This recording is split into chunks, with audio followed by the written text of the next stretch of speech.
si Danilo! Ano? Abi, bakit naman mawawalang batang yon? Hindi ba't kasama mo lang kanina? Bigla na lang po nawala eh. Hindi ko po napansin kung saan nagsuot. Kanina pa ako tawag ng tawag. Ano ka ba naman, Doray? Napaka-irresponsable mo namang bata. Bakit hinayaan mo makalayo sa iyong kapatid mo? Alam mo naman kung gaano kadelikado ngayon dito.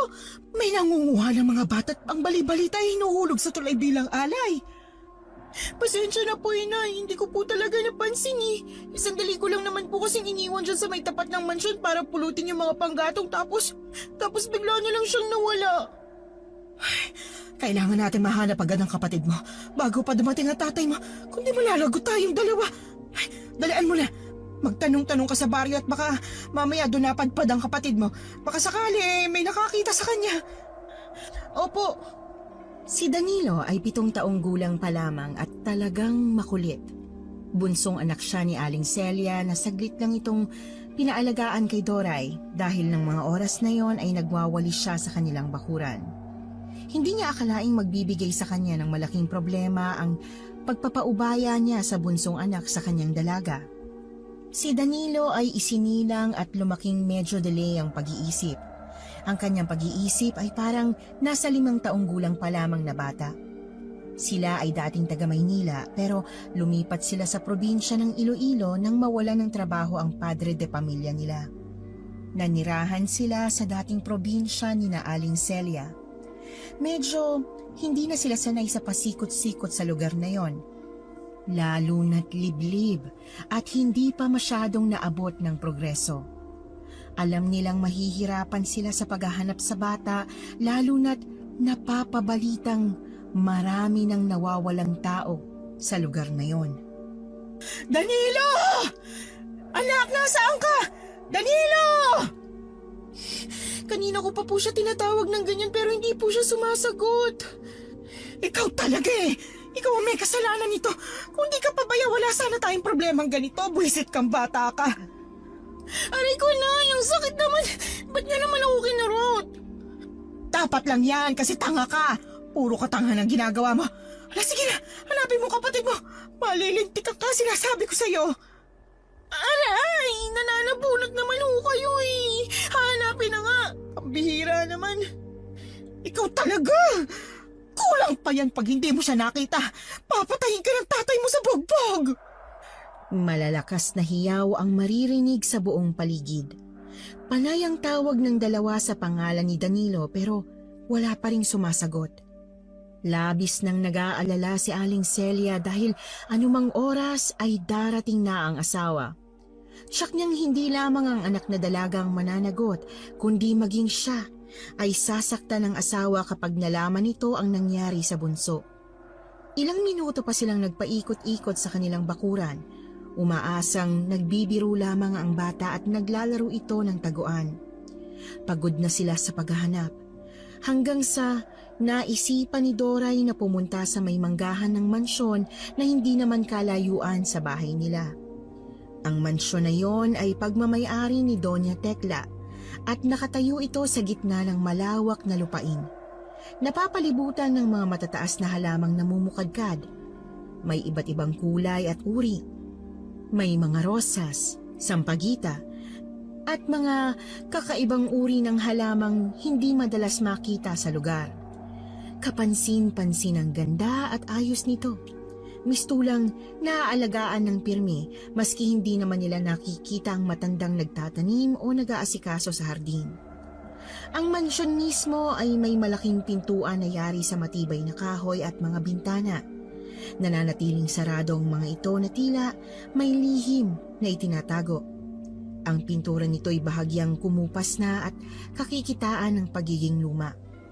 Ang kabuuan ng mansyon ay may kakaibang aura ng katahimikan at lungkot. Bihira itong daanan ng tao dahil sa mga kwentong bumabalot dito na si Doña Tekla ay isang aswang. Ayon sa mga kwento ay may nakakakita dito minsan na payat na at may mabagsik na anyo. Kulubot na rin ang balat at may mahabang puting buhok na laging nakalugay. May mga nagsasabing matagal nang nasa ibang bansa ang matanda pero may ilan ding nagkwento na nagkukulong lang ang matanda sa loob ng bahay nito at hindi lumalabas. Danilo! Tama lang laro, ano ba? Nay, bababa na ako sa baryo. Mabuti pa nga. Sige na, dalian mo. Ramdam na ni Doray ang pangamba sa boses ng kanyang ina. Aalis na sana siya ng manggahan nang mapansin niya ang kapatid na nakatayo lang at parang may kung anong tinatanaw sa loob ng mansyon. Nakailang tawag na ang dalaga dito pero parang wala siyang naririnig. Agad na nilapitan nito ni Doray at dahil sa labis na pag-aalala, may halong inis na nakurot niya sa tagiliran ng kapatid. Sa kanya ito tinapunan ng masamang tingin. Doray, si Danilo na ba yan? Diyos ko, anak ko. Ay, ba't mo naman kinurot? Pambihira ka talaga. Hindi ka talaga marunong mag-alaga ng kapatid mo. Dahil sa kaunting sermon na yon ay nakaramdam ng selo si Doray. Sa kanilang magkapatid kasi, ramdam niya na tila mas mahal si Danilo kesa sa kanya. Palaging ito ang pinapaboran samantalang siya'y panay ang sermon, maski sa kaunting pagkakamali lang. Minsan ay naiisip na nga niyang marahil ay hindi siya tunay na anak. Palagi niyang kinukumpara kung paano ito pagmalasakitan ng mag-asawa. Samantalang siya, ni hindi man lang niya naranasan na maipagmalaki ng sarili niyang ama maski madami na siyang medalya habang nag-aaral pa.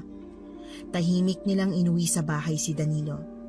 Ilang sandali lang ay dumating na si Mang Henry na agad namang hinanap ang bunsong anak. May dala itong pasalubong na siopaw. Nakatingin lang si Doray. Alam ng kanyang amang paborito niya yon pero iisa lang ang binili nito. Muli, naramdaman niya na parang hindi siya nakikita ng ama. Dahil doon ay tahimik na lamang siyang umalis at naupo sa upuang kawayan na nasa bakuran nila. Doon ay tanaw niya ang malawak na taniman ng mga punong mangga sa bakuran ng mansyon. Isang malalim na buntong hininga ang kanyang pinakawalan. Magandang gabi. Ba't ka nag-iisa dito sa labas ng bahay nyo? Wala naman, nagpapahangin lang ako. Hindi ka ba natatakot? Alam mo bang may gumagalang aswang dito? Baka mamaya matsambahan ka Ano ka ba? Hindi na ako bata para matakot sa ganyan. Manahimik ka na nga lang. Gusto ko ng tahimik na paligid. Hindi ka naniniwala sa aswang? Hindi. Teka lang, ba't ka ba kasi nandito ha? Ano ba ginagawa mo rito gabi na? Wala, nagpapahangin lang din. Pwede ba kitang samahan dito? Total naman, pareho lang tayo na gusto ng hangin ngayong gabi. Che, mabuti pa umuwi ka na. Kung uuwi ako, pumasok ka na rin. Talagang delikado dito sa labas ng bahay kapag ganitong oras na. Sige na. Pinagmasdan ni Doray ang kapaligiran. Bukod sa kanilang dalawa ni Ader ay wala nang iba pang taong makikita na nasa labas ng kanilang mga bahay. Walang mga gumagala at sobrang tahimik na ng paligid. Maya-maya ay biglang natigilan ng dalaga nang mapansin ang isang kumikilos na bagay sa may manggahan. Naningkit ang kanyang mga mata nang mapagtantong may nanonood sa kanila ni Ader. Ayon sa nakikita niya, isa itong matandang babaeng nakalugay ang puting buhok. Pero dahil medyo madilim na sa may manggahan, ay hindi niya maaninag ang mukha ng matanda. Oh, bigla ka natahimik, Doray. May problema ba? May tao sa manggahan ng mansyon. Tingnan mo, nakatitig siya sa atin ah. Ha? Nasaan? Wala naman ako nakikita. Ano ka ba? Wala namang tao na lumalabas ng ganitong oras maliban sa iilang may mga lakad sa gabi. Ano bang nakita mo? Ayun oh, matandang babae. Muling sinundan niya kung saan nakatingin ang dalaga at doon niya rin naaninag mula sa manggahan na may nakatayungang matandang babae doon at tila nagmamasid sa kanila. Nakatayo ito sa ilalim ng isang punong mangga at nakatitig sa kanilang direksyon. Nakadamit ito ng mahaba at kulay itim na saya at blouse. Napatayo ang binata at pilit tinatanaw ng mabuti ang matanda kung tama bang sa kanila ito nakatingin. Napatayo na rin si Doray at biglang pinanindigan ng balahibo sa katawan. Nang mapansing hindi kumukurap ang mga mata ng matanda ay lalong bumundol ang kaba sa kanyang dibdib. Mahigpit na rin ang pagkakakapit niya sa braso ng lalaki habang tutok na tutok ang paningin niya sa matanda. Yan ba si Doña Tekla? Imposible. Matagal nang nasa abroad ang may-ari ng mansyong yan. Guni-guni mo lang yan. Baka ibang matanda yan. Teka, lapitan natin. Ay, ayoko nga. Kung gusto mo, di ikaw na lang. Ikaw yung kanina sabi na may aswang na gumagala tapos lalapitan mo. Eh paano kung aswang yan? Ay, makapasok na nga sa bahay. Pambihira. Sandali, nasa na yung matanda? Biglang nawala, Doray. Hala ka, huwag ka namang manakot. Mabuti pa umalis ka na. Papasok na ako sa bahay namin. Agad na itinaboy ng dalaga ang binata. Nagmamadali itong pumasok ng bahay nila. Ni hindi na niya nilingon ang noon ay natatawa pang binata dahil sa ipinakita niyang karuwagan at takot sa matandang nasa manggahan. Sino yung kausap mo sa labas? Si Ader po, napadaan lang.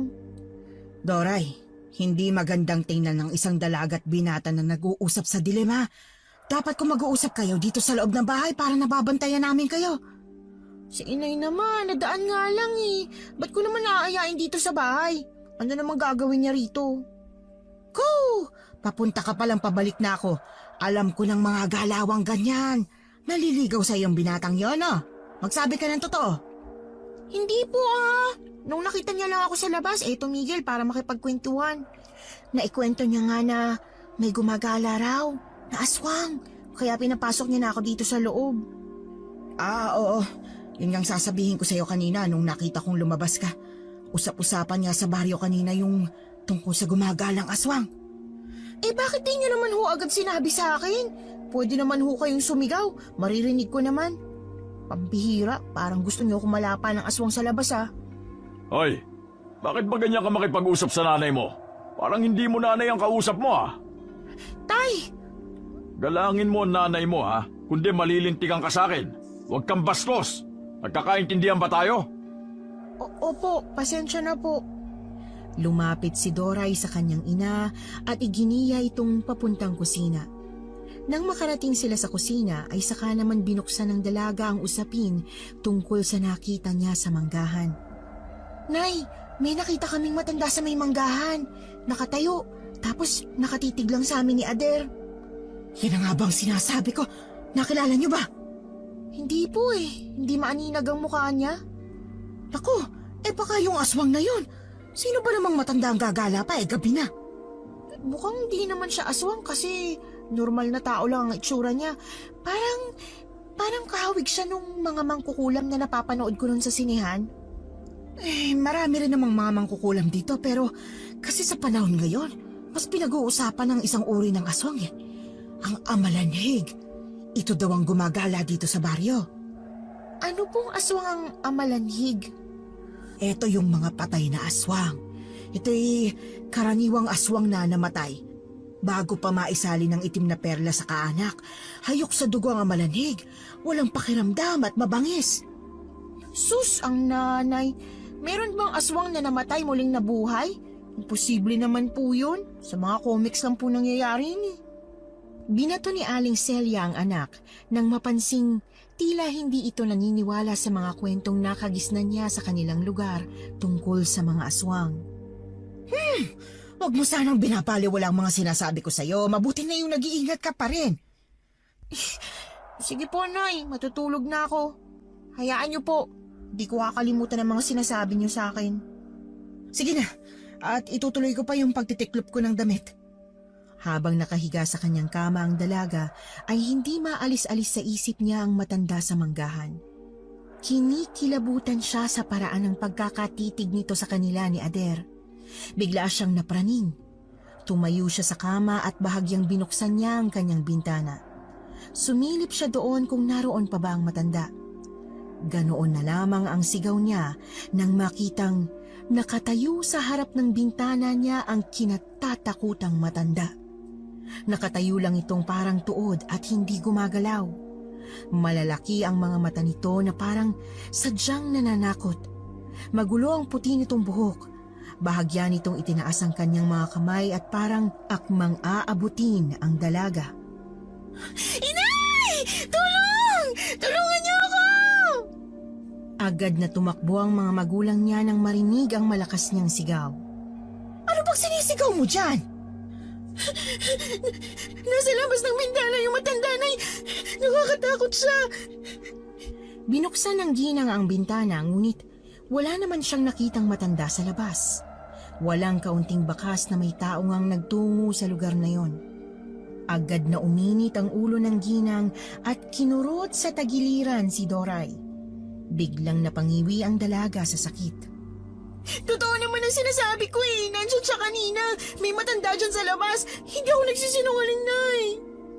Ang bihira ka naman oh. Matulog ka na nga at huwag ka nang gumawa ng kung ano-anong kalokohan. Buisit, nagpapahinga na nga ang tao eh. Kakamot-kamot na lamang na lumabas ng silid si Mang Henry at tinalikuran ang kanyang panganay na anak. Sumunod na rin si Aling Celia. Nang parehong makalabas na ang dalawa, ay saka sinara ni Doray ang bintanang binuksan ng ina. Sumili pa siya ulit sa labas, sinisiguradong wala ng ibang tao na maaaring lumapit sa kanilang bahay. Matapos masiguro ang kaligtasan, bumalik na si Doray sa kanyang higaan. Mahigpit niyang niyakap ang kumot at nagtalukbong. Kinabukasan, lumabas si Doray na tila parang walang nangyari. Nakita niyang nag-aalmusal na noon ang tatlo. Si Aling Celia na sinusubuan ng bunso nitong anak at si Mang Henry na sumisimsim ng kanyang kape at walang imik na nakatingin sa malayo. Magandang umaga po, Tay. Nay. Ay, mabuti naman at gising ka na. Kanina pa naghihintay ang pagkain sa'yo. Pasensya na po. Napuyat po kasi ako kagabi eh. Ay nako, ayan na naman kasi eh. Ikaw lang nananakot sa sarili mo. Wala naman kasi talagang matanda. Guni-guni mo lang yon. Ganyan na nga po siguro, Nay. Ay, siya nga pala. Aalis kami mamayang tatlo. Ikaw nang maiwan, total kaya mo naman ang sarili mo. Paglabas namin maya-maya, hapon na kami makakabalik. Siguraduhin mong makakapagsaing ka na ng kanina at huwag kang magpapapasok ng kung sino-sino, mahirap na. Aalis po kayo? Di po ba ako pwedeng sumama na lang? Tumito ka na lang muna, iha. Walang magbabantay ng bahay natin eh. Tsaka ako lang ang pamasahe. Idadala ko lang naman itong tatay mo sa pagamutan at kagabi pa nagre-reklamo ng pananakit ng paa niya. Mas mainam na may tao sa bahay para mag-alangan ng sino mang magnanakaw. Bantayan na talaga mo ang panabong ko. Malalagot ka sa akin kapag pinabayaan mong magutom ang manok ko. Naintindihan mo ba? Opo, sige po. Pero Tay, ano po bang nangyari sa inyo? Bakit kayo ipapagamot? Ay, ang daming tanong.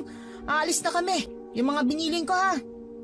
Nang matapos kumain ng tatlo, ay mabilis na silang nagayak para sa kanilang lakad. Pinanood na lamang ng dalaga ang mga ito nang paalis na.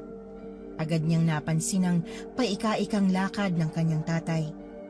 May makapal ding telang nakatali sa paligid ng namamagang binti nito, tila may malaking sugat sa ilalim nito. Hindi niya maiwasang magtaka, lalo't kahapon lang ay wala siyang napansin na ganito sa ama. Para hindi masyadong isipin ang misteryosong sugat ng ama, inabala ni Doray ang sarili sa pag-aayos ng kanilang munting hardin sa harap ng bahay nila. Kumuha siya ng ilang piraso ng sanga sa mga nakatanim na rosas at sampagita sa labas ng mansyon. Naging mabisa nga yung pampalipas ng oras ng dalaga, hanggang sa hindi na niya namalaya na gumagabi na muli. Tuloy-tuloy lang siya sa pagtatanim. Madami-dami na rin ang naitatanim niya sa kanilang bakuran. Mahilig ka rin pala sa mga bulaklak? Hindi naman, pero gandang-ganda lang kasi ako sa mga halaman dyan sa mansyon kaya kumuha ako ng konti para itanim dito sa bahay namin. Teka, ba't pala panay ang balik mo rito? May kailangan ka ba? Wala naman. Masama na bang dumaan dito sa tapat nyo ngayon? Malamang papansinin kita kasi nakikita kita eh. Mag-isa ka lang ba ngayon dyan sa bahay nyo? Bakit mo tinatanong? Wala lang. Wala kasi ako nakikitang lumalabas eh. Saka tahimik. Madalas magulo yung kapatid mo eh. Patakbo-takbo dito sa bakuran nyo. Hoy! Nagmamanman ka ba rito sa bahay namin? Hindi ah. Ba't naman kita mamanmanan? Eh hindi ka naman kagandahan. Pambira oh. Ako na nga ito nagmamalasakit sana kasi nag-iisa ka. Ako palalabas na masama. Ayos lang ako. Pasensya na kung natatarayan kita. Walang problema.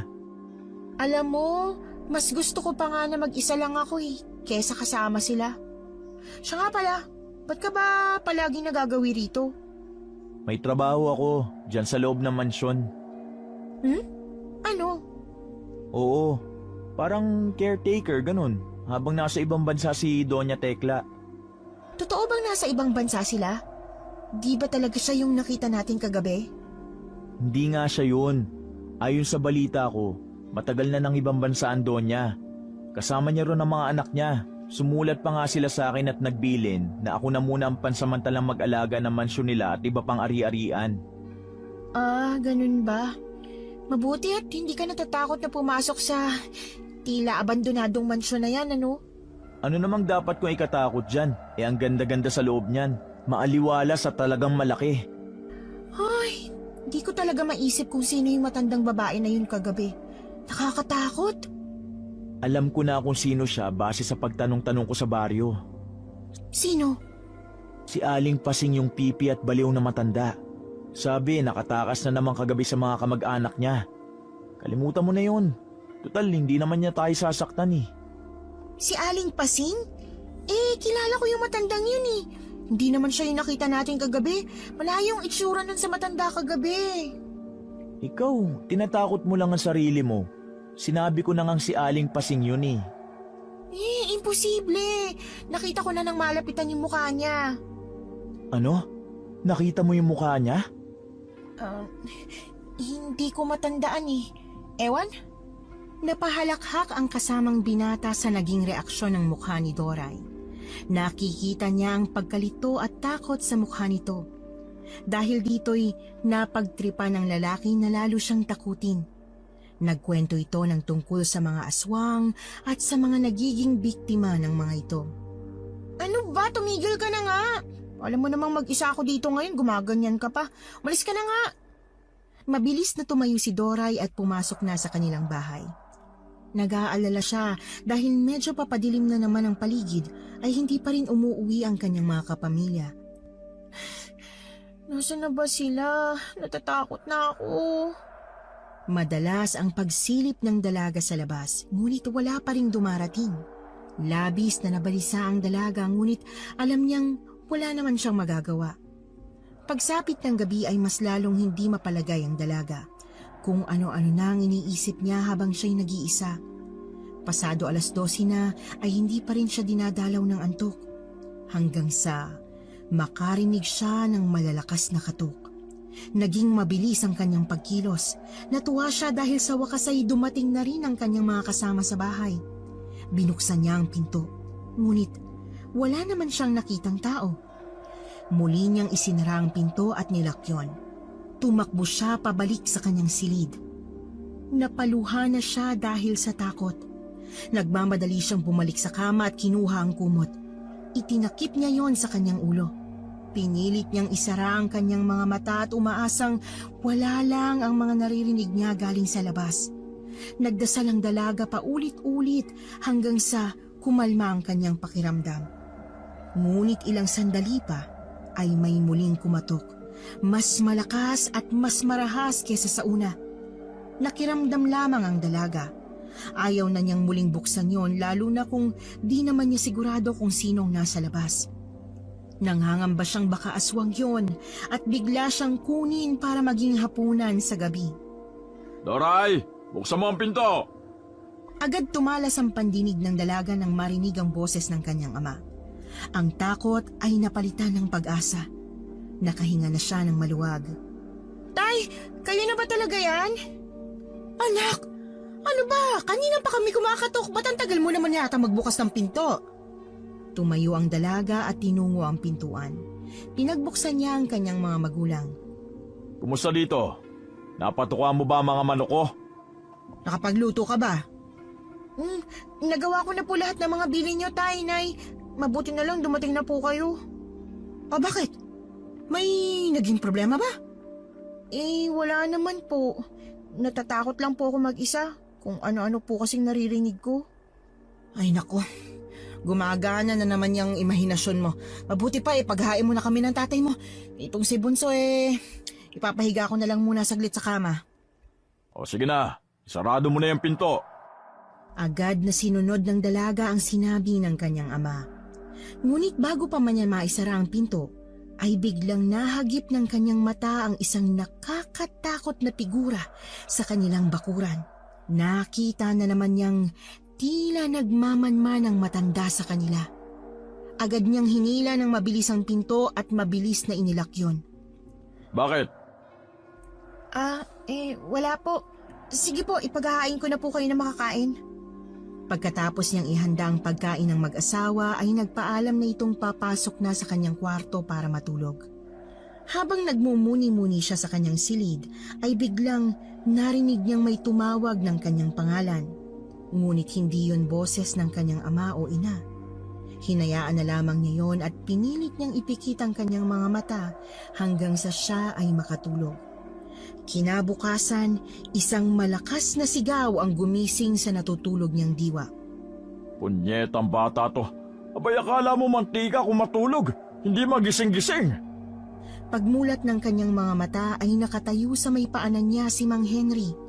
Nakasimangot ito at tila galit na galit ang anyo. Ikaw, anong ginawa mo sa manok ko, ha? Anong manok po, Itay?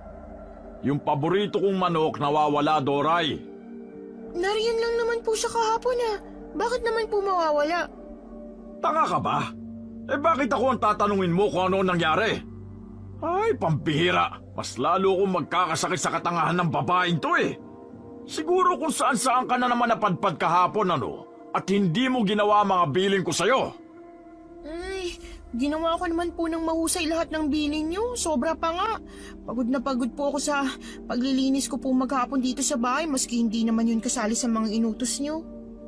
Ba't talagang sumasagot ka pa? Isang malakas na sampal ang natamo ng dalaga mula sa kanyang ama.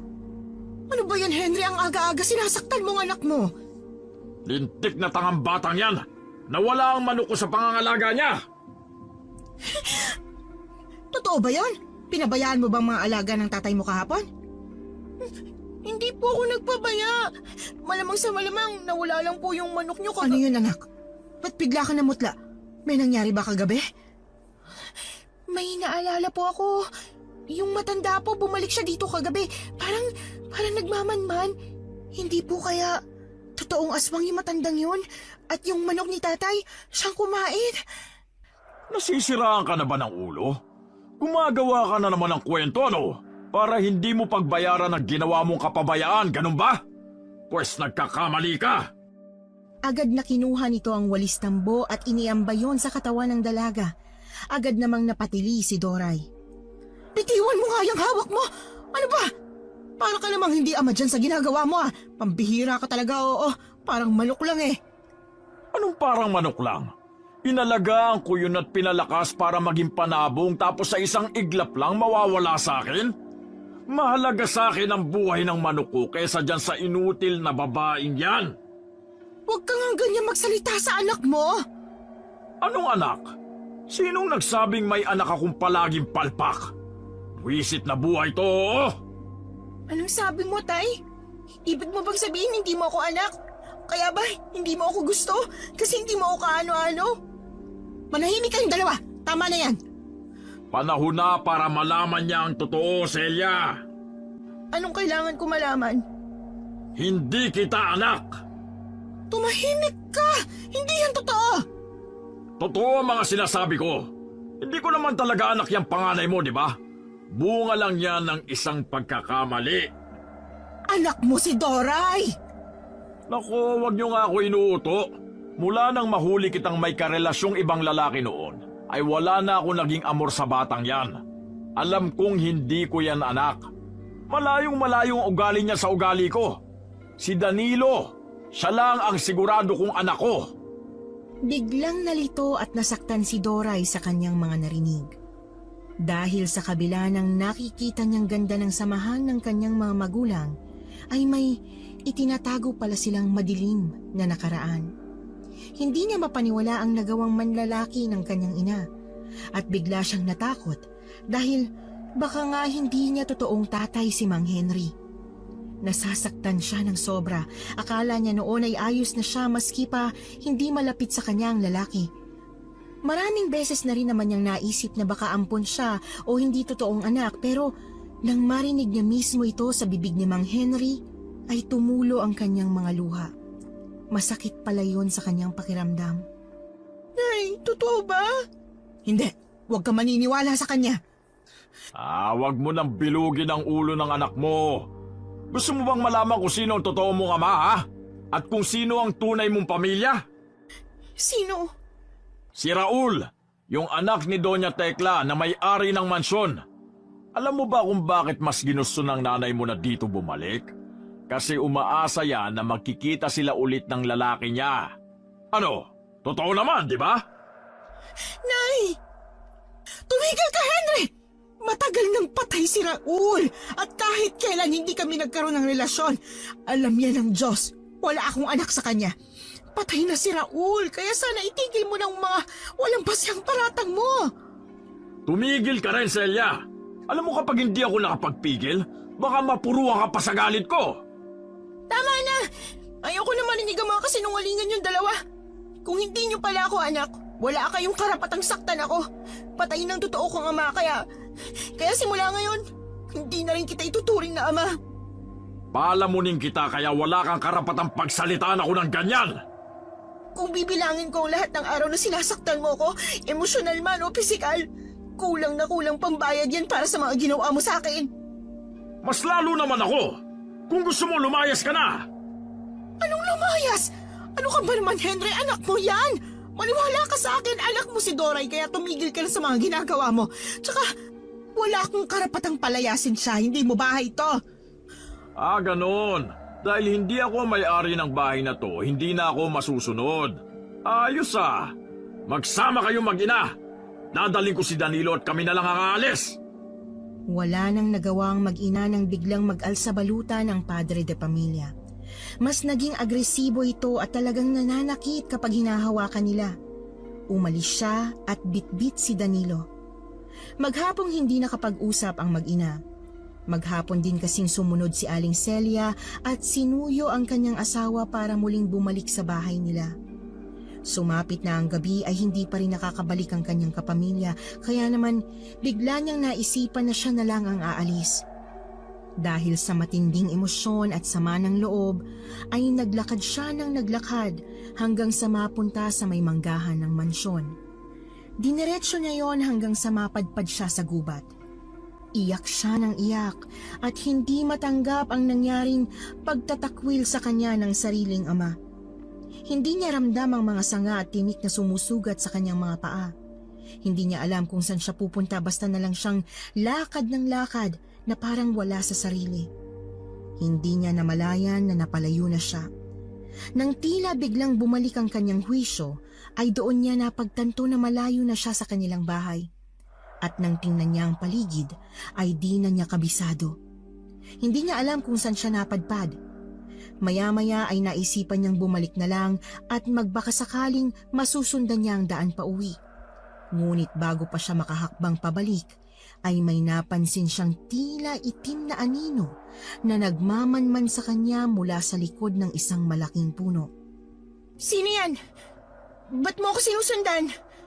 Ang pagtatanong niyang yon ay labis niyang pinagsisihan nang biglang magpakita na nga sa kanya ang nilalang. Ang matandang madalas magpakita sa kanya. Magulong-magulong buhok nito, malalaki at namumula ang mga mata. Sino ka? Anong kailangan mo sa akin? Huwag kang lalapit! Hindi ako masarap! Biglang umangil ang matanda na animoy galit na aso. Parang anumang oras ay bigla na lamang itong susugod at mangangagat. Sa takot niya ay napatili siya at biglang napatakbo.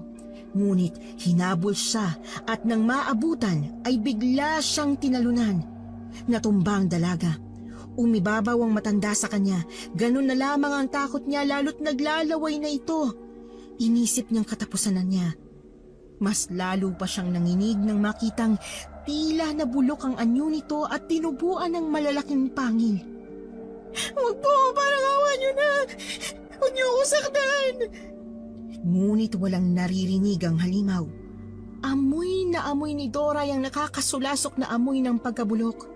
Nagpumigla siya, pilit na ginagalaw ang kanyang mga kamay upang makawala, ngunit mas lalo lamang hinigpitan ng matanda ang pagkapit sa kanya.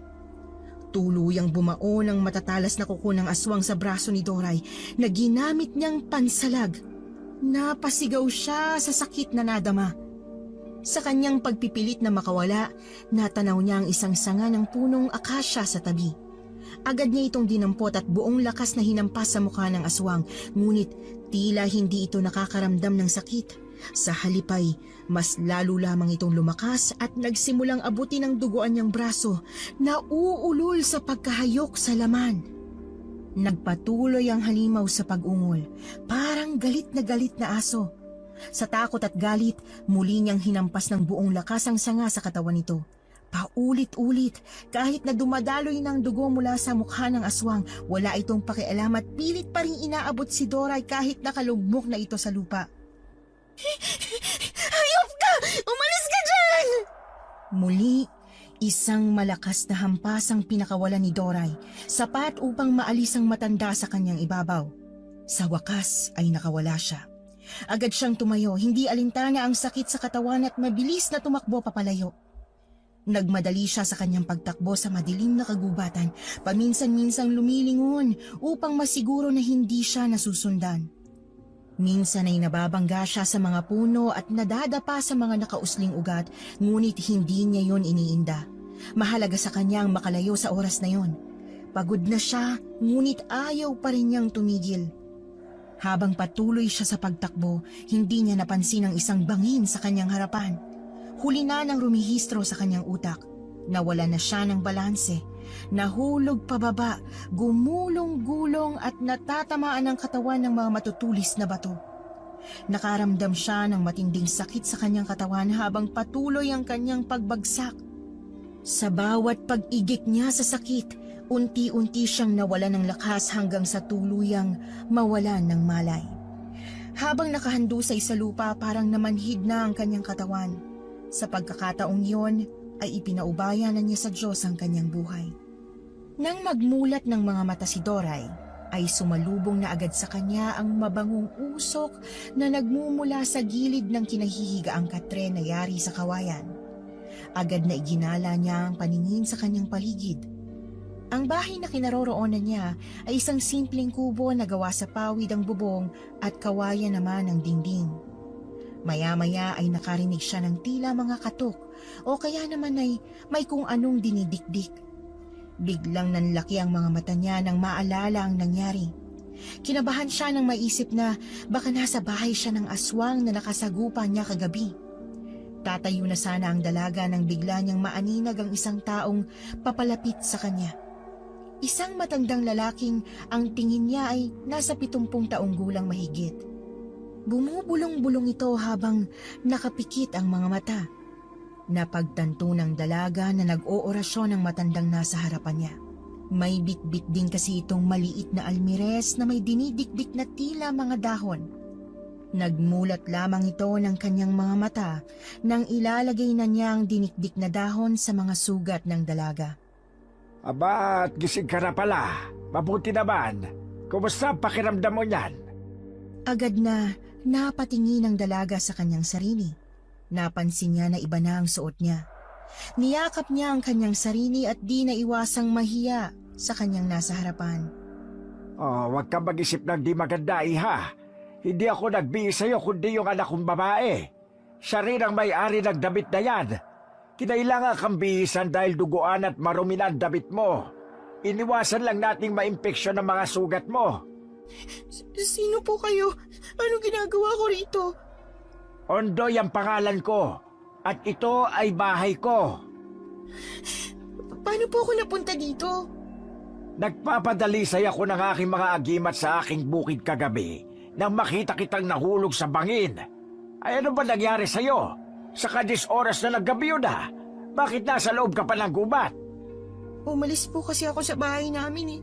Tapos hindi ko po namalayan na pumasok na po ako dito sa gubat. Tapos may biglang humapol po sa aking aswang. Isang mabahong aswang. Isang aswang? Mabuti at nakatakas ka sa kanya. Dako, talagang delikado na naman pala ang panahon ngayon. May mga gumagala na ng mga aswang. Kaya palang iba itsura ng mga sugat mo. Nangingitim at tila may mga kamandag. Mabuti na lang at nakita kita. Kung hindi ka man mamatay sa atake ng aswang, mamamatay ka sa lason. Kinasihan ka ng lumikha. Magpasalamat ka sa kanya. Binigyan ka niya ng pangalawang buhay. Salamat din po sa inyo. Anong klaseng aswang ba umatake sa'yo? Hindi ko po alam eh. Basta nakakatakot siya. Nung una mukhang matandang nakakatakot lang siya pero kalaunan nung magbago siya ng anyo para siyang nabubulok na bangkay. Tapos parang hindi siya nasasaktan sa mga ginagawa kong paghampas sa kanya. Parang wala siyang pakiramdam. Nakakasuka yung amoy niya. Masahol pa sa amoy ng nabubulok na daga o karni. Ang lansa-lansa. Isang aswang na amalanhig ang nakasagupa mo. Isang aswang na namatay at hindi na ipasa ang mutya ng aswang. Delikadong aswang na yun. Wala siyang sinasanto, basta lang makapaghasik ng lagim. Kilala mo ba ang aswang na yun? Hindi po. Pero may palagay po akong siya yung matandang nakatira sa mansyon malapit sa bahay namin. May ilan na rin po kasing nakakita dun sa matanda na may nakakatakot na anyo. Sigurado ka bang siya yung aswang? Hindi po, pero wala naman po akong kilalang matanda na may ganong itsura sa baryo namin eh. Bagamat bago lang po kami, medyo nakakabisado ko na pong mga mukha ng mga tao dun sa amin. Yung si Doña Tekla na lang po talagang hindi ko pa nakikilala na ayon sa caretaker niya. Nasa ibang bansa daw. Doña Tekla baka mo? Opo, Kilala ko ang matandang yun at matagal na siyang patay. po? Sikat ang matandang yun noon dahil sa kasamaan ng pag-uugali. Matagal na panahon na siyang namatay. Pero bakit may nakapagsabi po sa akin na buhay pa po yung matanda at nasa abroad lang? Patay na ang matandang yun. Ang pagkakaalam ko namatay sa lason. Nagpakamatay siya. Naglason po? Kumalat na kasi ang balita noon na aswang si Tekla at yung mga anak niya lumayo sa kanya. Kinasuklaman siya ng todo. Tapos isa lang ang natira sa kanya, si Raul. Raul? Oo, misteryoso ang pagkamatay niya. Hindi nakayanan ni Tekla ang pagkamatay ng kanyang anak, kaya naman naglason nito. Bumalik yung mga anak niya na iba, tapos wala na ako naging ibang balita. Ba't parang alam na alam yung kwento ng matanda? Isa akong antingero at albularyo. Inimbestigahan ko ang nangyari kay Tekla. Halos gabi-gabi ako nagmamanman sa mansyon noon at dun ko nalaman ang lahat. Totoong ikinukulong nila noon si Tekla sa isang basement.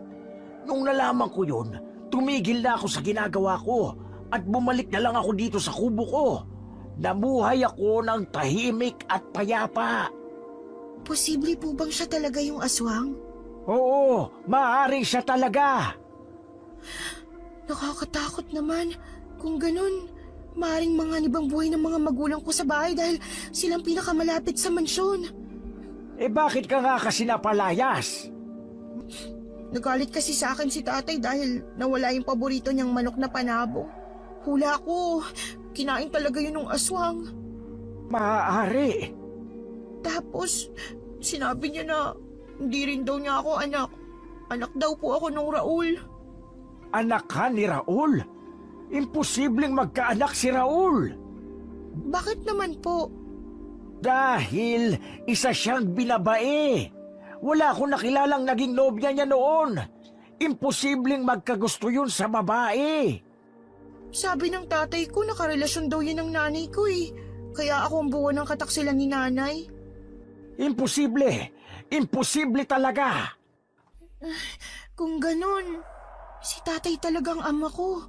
Hindi nagsisinungaling si nanay. Hindi niya pinagtaksilan si tatay. Ano nang balak mo ngayon? Hindi ko pa po alam kung uuwi ba ako o hindi pa. Baka kasi saktan na naman nila ako. Natatakot po ako. Alam mo, wala namang perpektong magulang. Pag-isipan mo ha. Huwag mo nang patagalin ang sama ng loob mo sa kanila. Ikaw na ang magpakumbaba.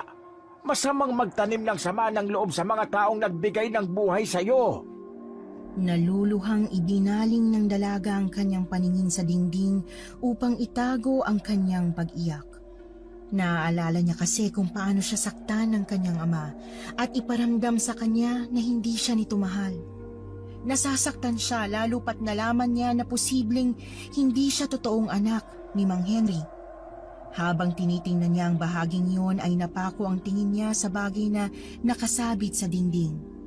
May nakita siyang isang itak na may puluhang may nakaukit na ibang lengguwahe.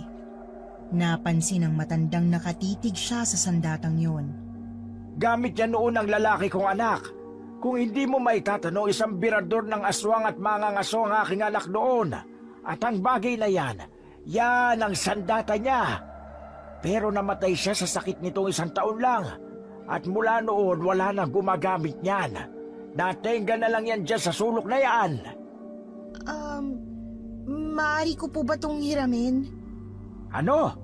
Iha, hindi basta-basta ang paggamit ng mga bagay na yan. Kailangan mo ng pagsasanay at pagtuturo para magamit yan.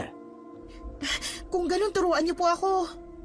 Nang makita ng matandang seryoso ang dalaga, ay kinuha niya ang itak at iniabot yon sa dalaga.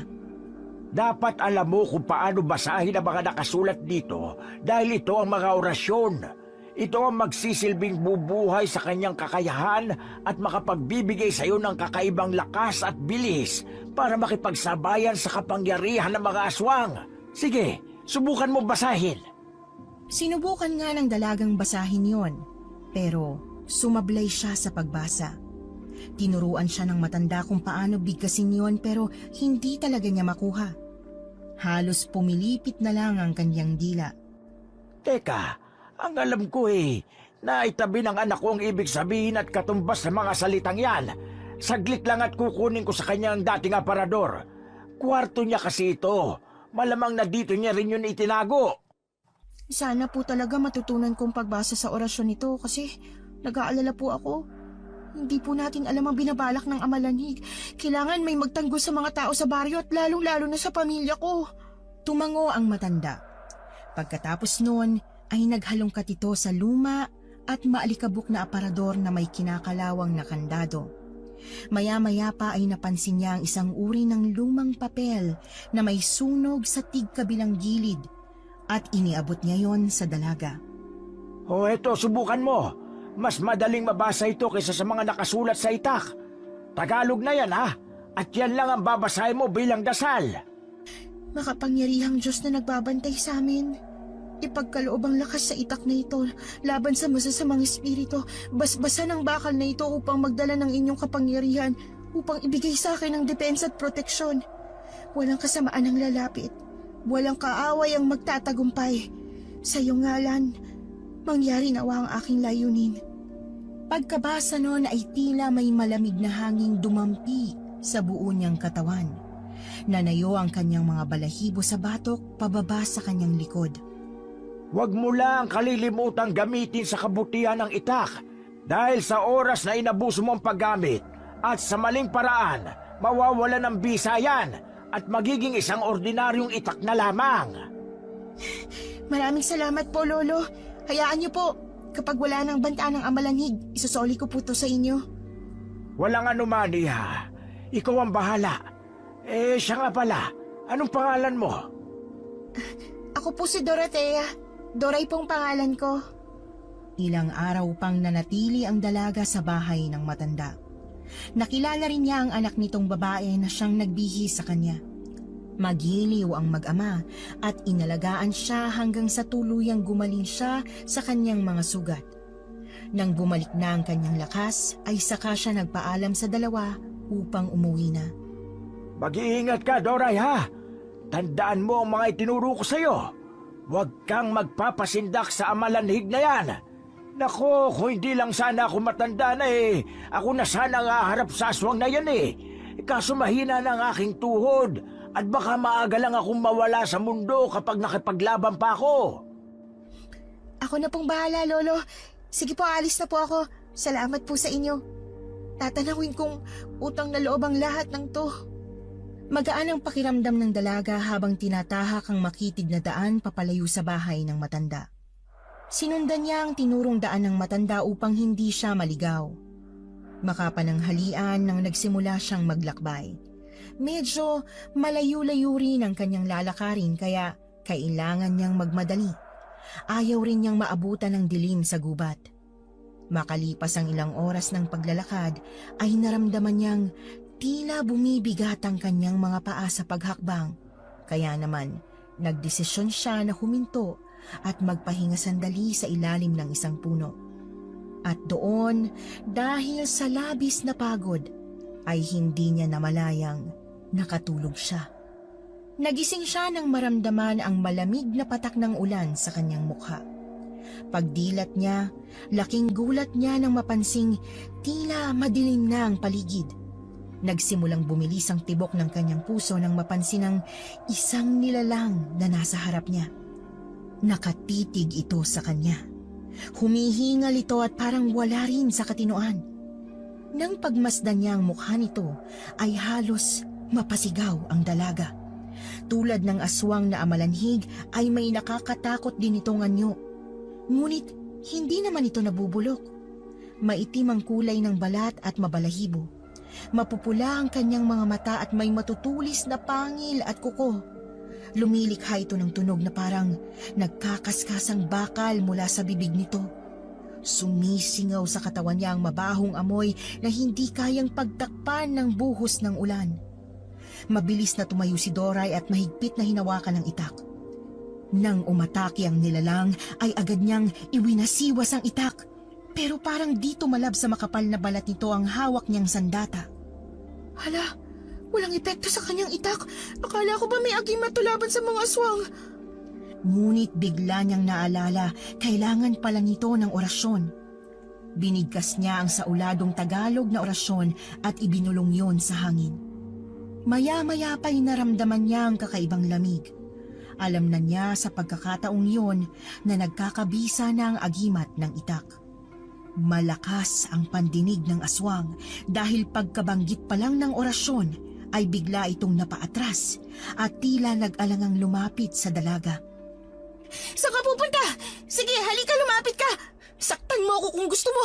Hayop kang aswang ka! Ngunit hindi na siya nilapitan ng aswang, bagkus ay mabilis itong tumakbo papalayo sa kanya.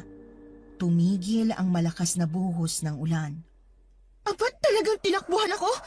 Akala mo makakaisa ka ah. Sa orasyon pa lang pala, takot ka na eh. Makauwi na nga lang. Ang dami naman palang aswang sa gubat na to.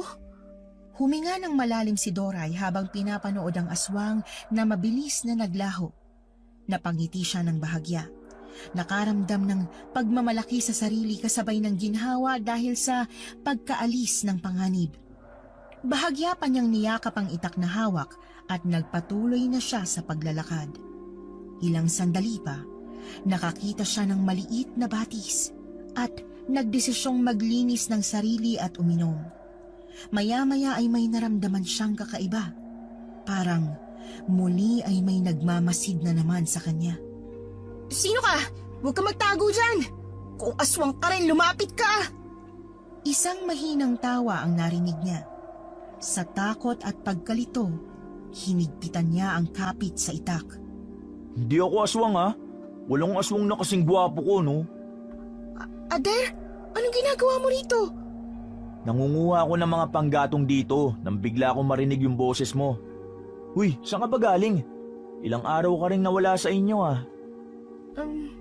May pinuntahan lang. Ganun? Ano yun, parang trip lang yung pagkawala mo?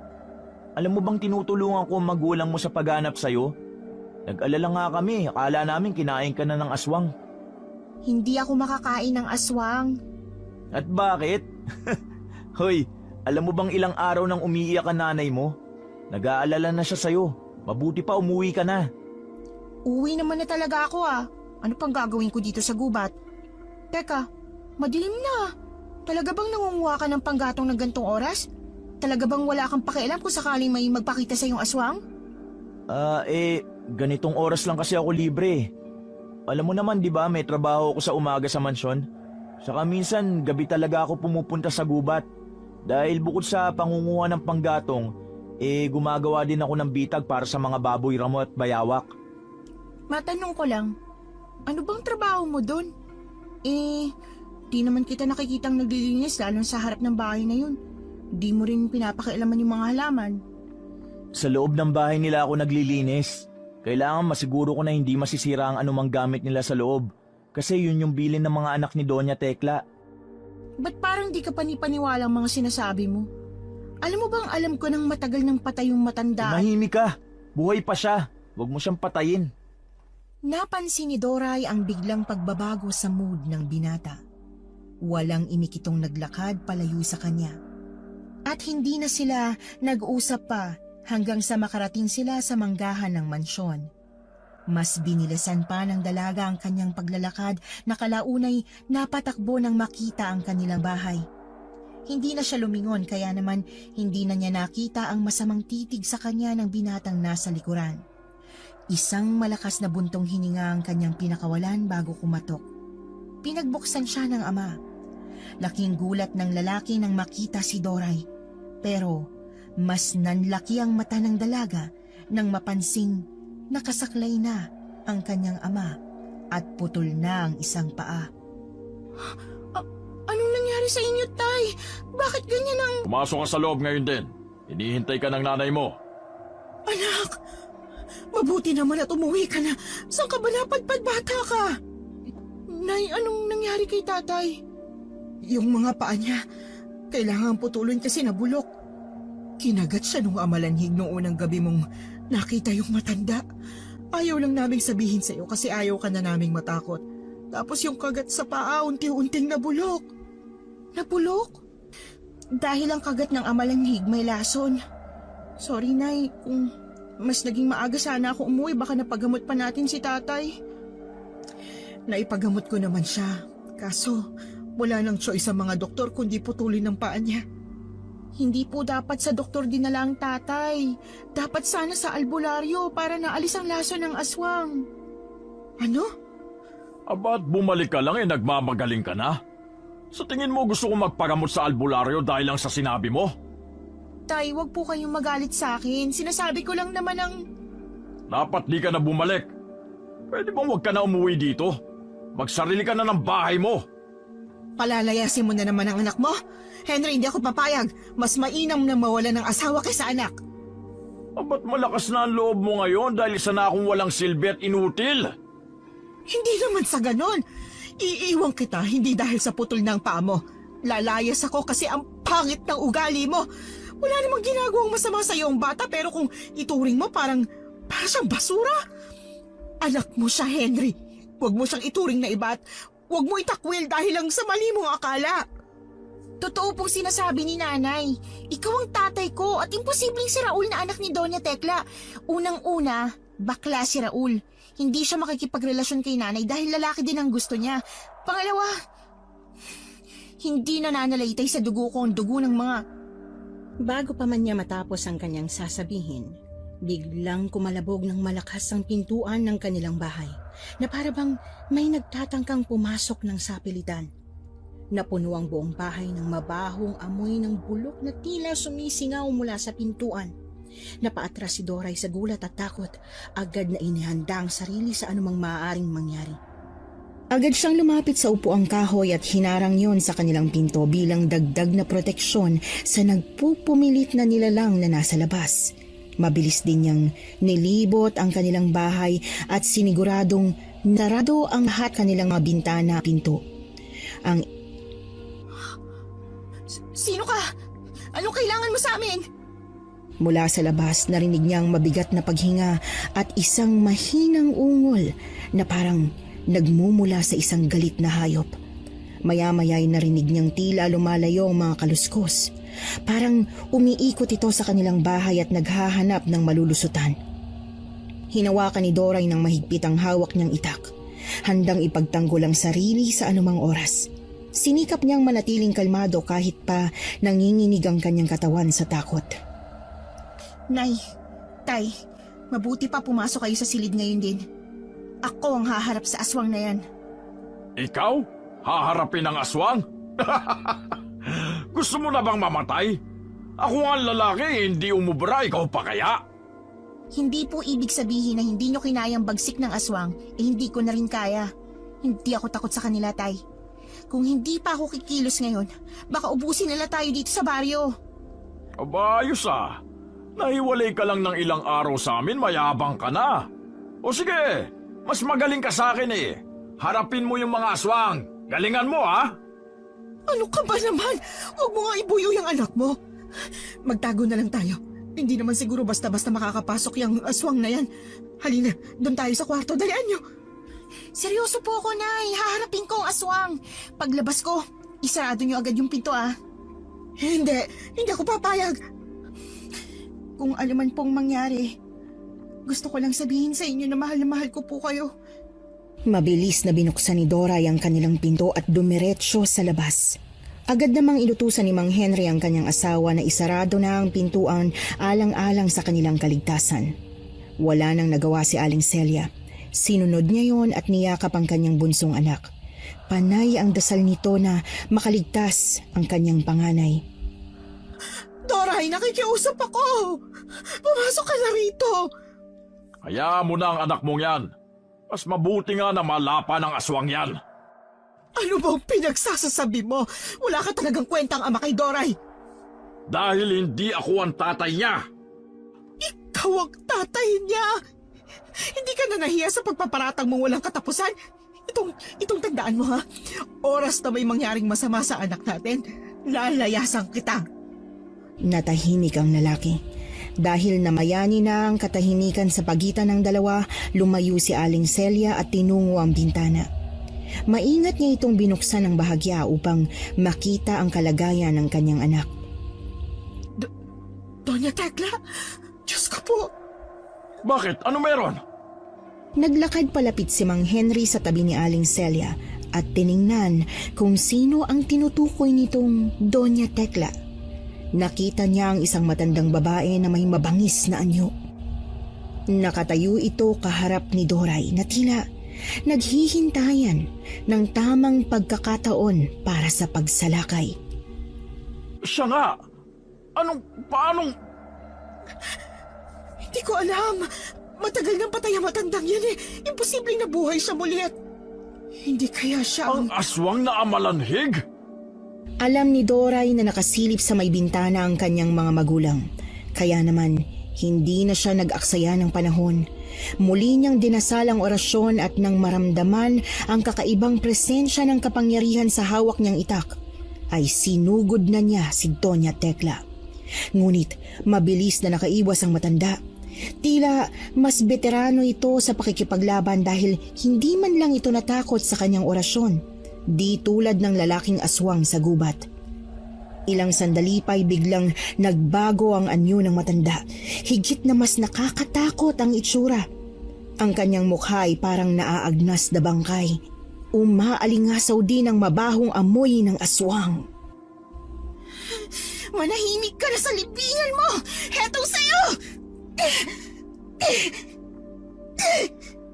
Iwinasiwas ni Doray ang kanyang itak at natamaan niya ang braso ng amalanhig. Nagwala ito dahil sa nasugatang braso. Maya-maya ay biglang umungol ito ng napakalakas. O ba't ang ingay mo? Masakit ba? Nasasaktan ka ba? Tumatawa pa si Doray ng mga oras na yon pero bigla siyang natigilan nang mapagtanto ang ibig sabihin ng malalakas na alulong. Nagtatawag na pala ito ng mga kasama. Sino tinatawag mo? May iba pa bang aswang sa lugar na to, Doña Tekla? Sino? Nakarinig siya ng malalakas na kaluskos at mula sa manggahan ay lumabas ang isang lalaking tila wala sa sarili. Mabagal itong naglakad palapit sa kinaroroonan ni Doray at ng aswang na matanda. Umaangil din ito tulad ng isang aso. Sandali! Kilala ko ang hayop na yan ah! Raul? Totoo palang may lahing aswang ang gagong yan. Mang-aaswang ng asawa noon, totoong aswang na ngayon!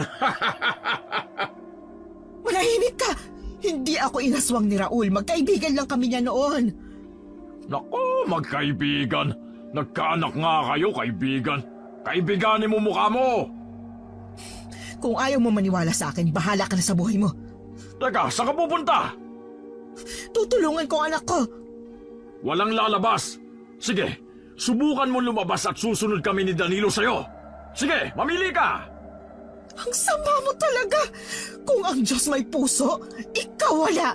Wala kang pinagkaiba sa mga aswang na nasa labas! Bahagyang binuksan ni Aling Celia ang pinto at tinawag ang kanyang anak.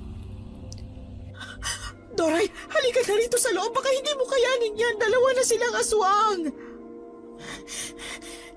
Ayos lang po ako, Nay. Sa biglang pagbabago ng bagong dating na aswang ay naging kapansin-pansin na parang mas mabilis itong kumilos kumpara kay Doña Tekla. Bigla nitong dinaluhong si Doray na noon ay hindi nakapaghanda dahil nakatingin sa kanyang ina. Nasugatan ng aswang ang kanyang mga bisig. Ganun na lamang ang sigaw ni Doray. Nabitiwan ng dalaga ang hawak ng itak. Maya-maya ay biglang tumilapon ang aswang sa tabi ng dalaga. At doon nga nakita ni Doray ang kanyang itay. Tay, iniligtas mo ko. Paano? Huwag mo na muna akong kausapin. Kailangan natin matalo ang mga amalanhig na ito para matahimik na tayo. Tumayo ka na dyan. Masyado pang mahaba ang gabi para matulog. Lalaban tayo, anak. Napangiti si Doray, lalo na nang makita niyang hawak ng ama sa kabilang kamay nito ang isang latigo na gawa sa buntot pagi. Siya naman ay pinulot ang kanyang itak at muling dinasal ang orasyong natutunan kay Lolo Ondoy. Nang matapos ay tumayo siya ng tuwid at tumayo na parang handang-handa na sa pakikipaglaban. Tatapusin na namin ngayong gabi ang paghasik niyo ng lagim dito sa baryo. Kumigpit ang hawak niya sa kanyang sandata, samantalang si Mang Henry naman ay handang-handang manghampas ng latigo sa kanyang mga kalaban. Nang makalapit sa kanila ang mga amalanhig ay sumugod agad si Doray at umikot ng mabilis. Sinubukang tamaan ang kamay ng isang aswang. Pero sa hindi inaasahang pagkakataon ay mas matibay ang balat ng lalaking amalanhig na kahit tinamaan na ay parang hindi ito nasaktan. Hinampas naman ni Mang Henry ang kanyang buntot pagi dito. Tumama ito sa dibdib ng lalaking amalanhig na nag-iwan ng malalim at mahabang sugat. Sa pagkakataong yon ay buong lakas na hinataw ito ng itak ni Doray. Agad na napahandusay ang aswang. Akala mo matibay ka? Tibay-tibayang ka lang palang buwisit na aswang ka. Sige tayo, lumabang ka! Tama na! Hindi pa tapos ang laban natin! Pagkatapos niyang sabihin yun ay hindi nila namalayang nasa likod na pala nila ni Mang Henry ang isa pang amalanhig. Tila niyakap nito ang pilay ng lalaki. Hindi makawala si Mang Henry hanggang sa tuluyang kinagat siya sa balikat nung aswang. Aray ko! Hayop ka, nangagat ka na naman!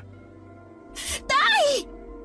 Sumugod muli si Doray at tinaga ng itak ang braso ng amalanhig na nakapagpawala ng maitim na dugo. Napaatras ang amalanhig at ito ang naging hudyat para sa kanilang mag-ama na tapusin na ang laban. Muling hinampas ni Mang Henry ng buntot pagi ang amalanhig at bawat tama ay nagpapalambot sa katawan ng halimaw.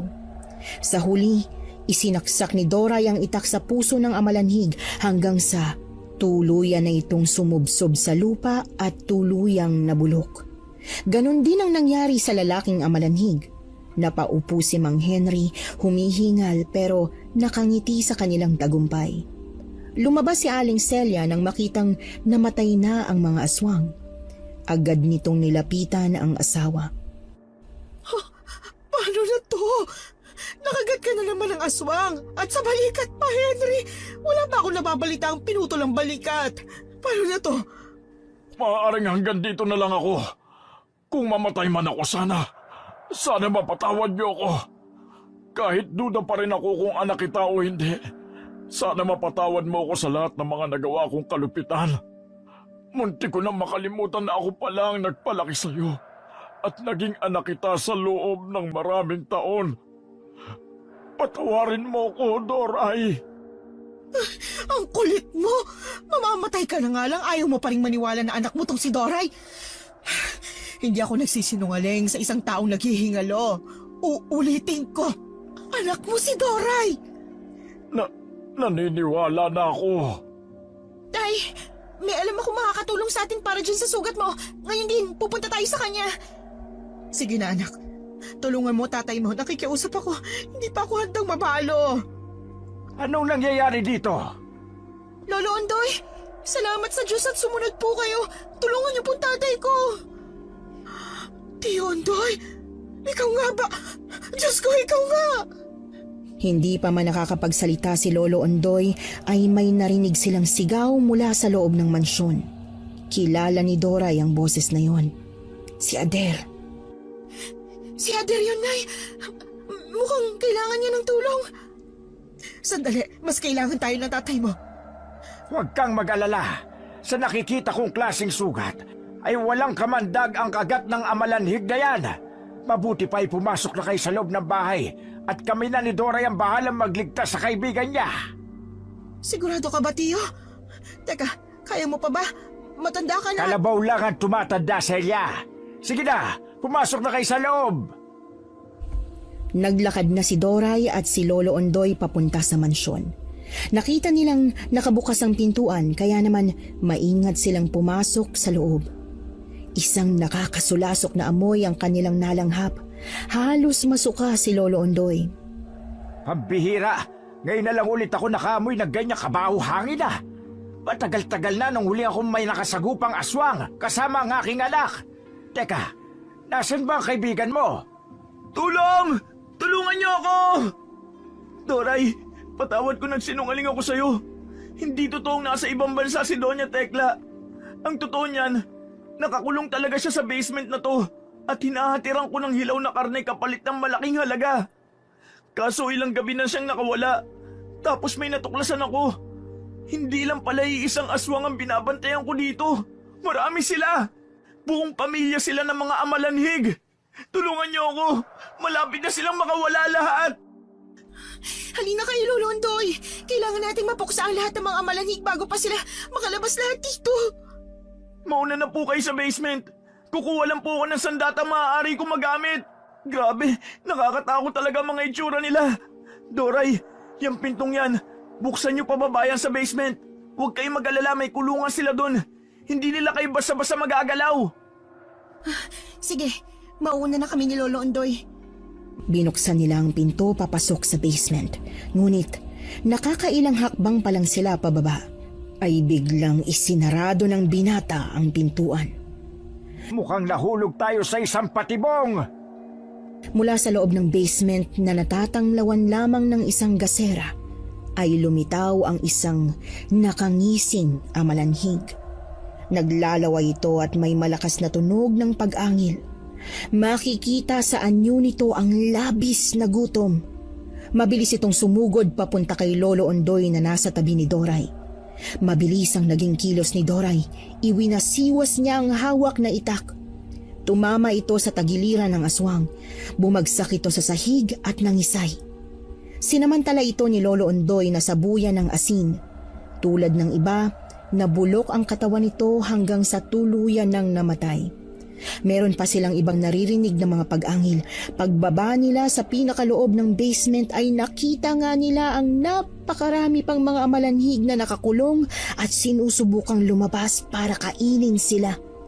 Mula sa likod ng pinto ay nagsalita si Ader. Nasurpresa ba kayo sa munti kong regalo sa inyo? Walang hiya ka! Niloko mo kami! At nagpaloko naman kayo. Alam nyo bang buong angkan ko ay mga aswang? Kapag anak mo sila, Ikaw ang nawawalang bastardong anak ng Don. Marami kang alam tungkol sa pamilya namin, tanda. Pero hindi ko natatanungin kung paano at bakit kasi hindi na ako interesado. Dahil wala akong ibang hangad sa lugar na ito kundi ang makuha ang dapat na sa akin. Yung matagal nilang ipinagkait. Ang yaman ng mga Salvador. Mahirap din ang mga pinagdaanan ko para patayin silang lahat. Inuna kong pinatay ang kapatid kong si Raul. At sinunod ko ang Donya. At nang umuwi ang mga anak niyang nasa ibang bansa, ikinulong ko rin sila dito. Magkakasama silang lahat dito. kung ganun, bakit pati kami? Hindi mo naman kami kamag-anak ah! Dahil kailangan ko nang ipapakain sa kanila. Gutom na sila. Inutil ang mag-inang amalanhig na yon. Akala ko matutulungan nila ako sa pangangaso pero hindi pala. Mahihina sila. Kung kamag-anak mo sila, ibig sabihin may lahi ka ring...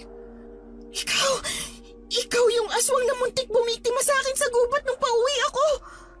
Ako nga, isa akong aswang pero hindi isang amalanhig dahil buhay ako. Buhay na buhay pa! Pumasok ka rito, hayop ka! Papatayin kita! Huwag kang duwag! Hindi na kayo makakalabas pa ng buhay sa mansyon ko. Biglang lumangit-ngit ang kulungan ng mga amalanhig at ganun na lang ang gulat ni Doray nang makita ang 5 pang mga aswang. Nabuksan ang kulungan at papasugod na ang mga ito sa kanila. Agad na nagsaboy ng asin ang matanda bilang pauna nilang proteksyon.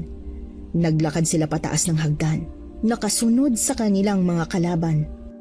Kailangan nating linlangin ang mga amalanhig. Kapag nakalabas ang mga ito, sila mismo ang papatay kay Ader. Siguradong bago sila namatay ay may namuong sama ng loob at paghihiganti ang mga ito laban sa pumatay sa kanilang mga kaanak. Kailangan natin mag-isip ng paraan para sila magkaharap-harap. Kung magtatagumpay tayo, sila nang maglalaban, Lolo. Pero paano natin sila may ilalabas nang hindi tayo ang napapahamak? Huwag kang mag-alala, Doray. Kabisado ko ang bawat sulok ng bahay na ito. May daanan sa ibaba na maaari nating daanan palabas. Sekreto lang ang daang yun, kaya alam ko na hindi yun alam ni Ader. Ilaglag mo ang itak sa ibaba para sundan yun ng mga amalanhig. Kaagad na ginawa yon ni Doray. Inilaglag niya nga ang itak sa ibaba ng sahig. Lumikha ito ng ingay at agad na sinundan ng mga aswang. Maingat na bumaba ng hagdan ang dalawa. Ang pinto ay di kaagad mapapansin dahil para lamang yung bahagi ng pader. Kaagad na pinindot ni Lolo Ondoy ang isang nakausling bato at lumikha yun ng tunog na klik. Unti-unting bumukas ang pinto. Makipot lang yun at parang patungo sa isang masikip na tunnel. Mabilis silang pumasok doon. Sumunod sa kanila ang mga amalanhig na may mababagal na kilos. Ang dulo ng tunnel na yon ay papunta sa silid kung saan makikita ang isang malaking larawan ni Doña Tekla. Ayon sa mga nakikita ni Doray, yon ang silid ng matandang aswang. Isinarado nila ang pinto.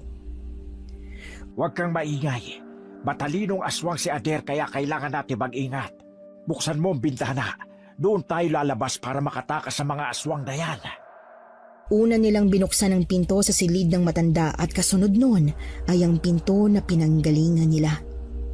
Saka sila maingat na umakyat sa bintana. Pagkatapos ay narinig na nila ang ungol ng 5 amalanhig. Isinarado nila ang bintana. Ilang sandali lang nakarinig na sila ng malalakas na hiyawan sa loob ng mansyon. Mga baliw kayo! Lumayo kayo sa akin! Hindi na nakita ng dalawa kung anong nangyari kay Ader. Wala na silang pakialam dahil nahubad na ang maskara nito. Mukhang matatapos na natin ang laban na to, Lolo Ondoy. Oo, matatahimik na ang baryo. Bumalik na kayo sa bahay nyo. May dala akong gas na nasa gilid ng inyong kubo. Kunin mo yon. Kailangan nating sunugin ang mansyon! Mabilis na tumakbo si Doray. Naririnig pa rin niya ang mga malalakas na sigaw ni Ader at ang mga angil ng galit na mga aswang. Agad niyang kinuha ang gas at pagbalik niya sa bakuran ng mansyon, agad niya yung binigay sa matanda. Nagsimula sila ng apoy hanggang sa lumaki ito ng lumaki at nasunog ang mansyon. Walang nakalabas maski isang aswang. Dumating ang mga tao sa lugar nang malapit nang matupok ito ng apoy. Samantala, naglalakad naman ang mag-anak ni Mang Henry at Lolo Ondoy sa gubat pauwi sa bahay ng matanda. Tapos na, Lolo Ondoy. Natalo na natin ang mga aswang. Pero teka, ba't ang dami mong alam sa bahay ng mga Salvador? Dahil siya ang tunay na may-ari ng mansyon, ang Lolo Ondoy mo. Po, paano nangyari yun? Mahilig kasi sa sugal dati itong tiyo ko. At isa sa mga naipatalo niya, dun sa tusong asawa ng Donya, ay ang mansyon na yon. Kaya po pala, akala ko aswang na rin kayo. Lahat sila ay napatawa sa sinabing yon ni Doray. Mula sa mahabang paglalakad, umaga na nang makarating sila ng payapa sa bahay ni Lolo Ondoy. Naghihintay na sa kanila ang anak nito. Agad silang nagyakapan ni Aling Celia nang makilala nila ang isa't isa. Maya-maya ay nagtulungan silang tatlong babae na maghanda ng kanilang makakain. Sabay-sabay silang nagtipon sa isang mesa habang pinagsasaluhan ng isang masarap na pagkain. Lahat sila umaasa na magiging normal na ang lahat matapos ang mga nangyari. At magpapatuloy silang mabuhay ng masaya, malayo sa mga naranasan nila sa kamay ng mga amalanhik sa mansyon.